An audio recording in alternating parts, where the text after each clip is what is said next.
باغ کی سیر۔ موسم بہت اچھا تھا، ہلکی ہلکی بارش ہو رہی تھی، چھٹی کا دن تھا۔ علی نے ابو سے کہا ابو کہیں سیر کرنے چلتے ہیں۔ سارا نے بھی کہا ابو بہت مزہ آئے گا۔ ابو نے کہا میں تو آج آرام کروں گا۔ علی ضد کرنے لگا چلے ابو شام کو باغ میں چلتے ہیں۔ عصر کی نماز کے بعد چائے اور کچھ سامان کا لے کر ہم باغ میں چلے۔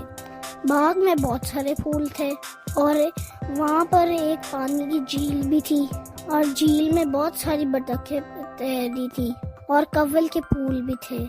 سارا اور علی نے وہاں پر ابو کے ساتھ کرکٹ کھیلی، پھر فٹ بال اور چھپن چھپائی کھیلی۔ امی جان نے سینڈوچ اور چائے کا سامان تیار کیا تھا اور ٹوکری سے نکالا۔ پھر ہم سب نے مزیدار کھانے کی چیزیں کھائیں۔ باغ میں ہم نے جھولے جھولے۔ اچانک بارش شروع ہوگی۔ امی نے فوراً سامان سمیٹا اور ہم سب واپس گھر کے لیے روانہ ہو گئے۔ گھر پہنچ کر ہم نے کچھ دیر آرام کیا۔ ہمیں آج باغ کی سیر کرنے میں بہت مزہ آیا۔ کہانی ختم۔